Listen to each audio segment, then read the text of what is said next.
The question is that this bill be now read a second time. I call the member for Balmain. Thank you very much. I stand here today to make a contribution to the Motor Accident Injuries Amendment Bill 2013. The bill seeks to amend the Motor Accidents Compensation Act 1999 to completely overhaul the benefits payable under the New South Wales CTP Green Slip insurance scheme. This includes a shift to a no-fault scheme rather than the current scheme where the fault of another party must be proven before the benefits can be received.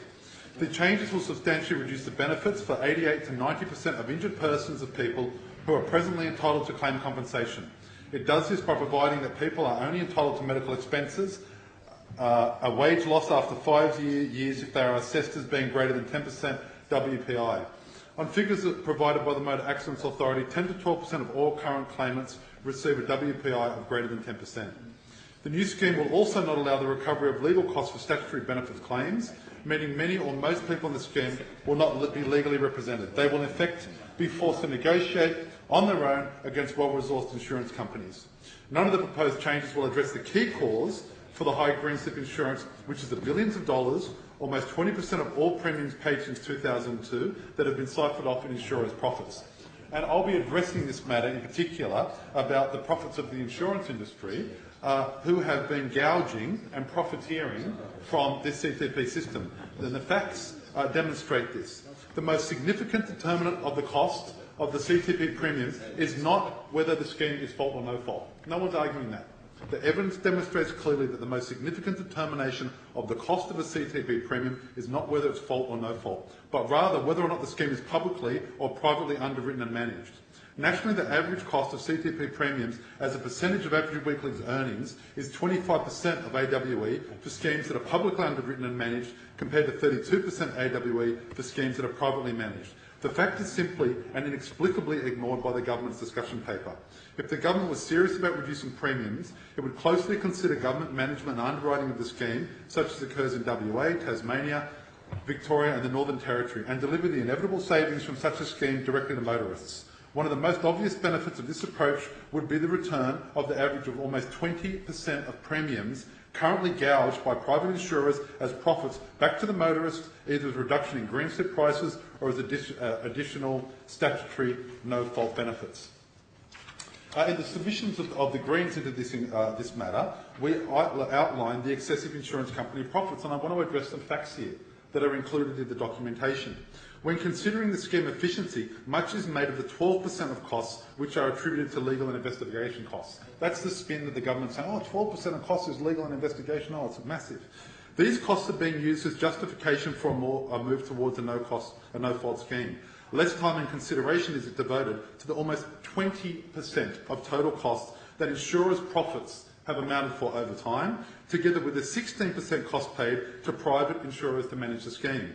It's worth noting that the two schemes with the highest premiums, namely New South Wales at $518 and the ACT at $526, both have claims under the scheme managed by private insurance companies. The discussion paper makes strong argument, and this is me referring to the discussion paper which came out, which was addressed by a submission from the Greens on the 5th of April. The discussion paper made strong arguments that the fault-based or non-fault-based nature of the scheme is a driving factor in price. But the evidence presented in the table on premium affordability by the state on page 5 does not paint such a black and white picture, and this is very important. Insurance company profits from green slips are extraordinary and unsustainably high. The government has determined a reasonable level is 8%. Every year it is wrong. And to whose benefit? To the insurance company benefits. And there is only one period over the period that's been examined where that's not the fact. They've been fairly characterised in the past as super profits for this reason. As has been repeatedly shown, insurance company estimates of green slip costs required to affect an 8% profit are exceedingly pessimistic. Rather than making an 8% profit, the insurance companies have over time made almost 20% average profits. The consultation explains this as, quote, wait for this, we'll love this, higher than predicted profit margins because of the uncertain nature of the scheme, end quote. That's in Reforms to the New South Wales Compulsory Third-Party Green Slip Insurance Scheme, February 2013, page 6. It's difficult to see over the longer term where this uncertainty is. Insurance companies consistently offer up pessimistic predictions on their profits when making applications regarding the maximum cost of green slips and consistently record profits in the order of 20%. These road profits are consistently achieved by insurance companies, as data from the last 10 years clearly shows.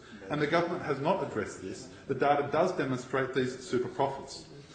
The higher cost of green slips in New South Wales can be substantially attributed to the extra imposts required to satisfy these profits. The principles of reform outlined by the government when they're talking about faster resolutions and so on don't address this super profits over the past decade, and it's unclear how this will work out. In the view of the Greens, the government should consider and examine the option of a government underwritten and government managed scheme. So if there were unexpected profits in 1 year, and it's interesting how there's unexpected profits remarkably almost every year, they could be returned as deducted premiums or increased benefits in following years.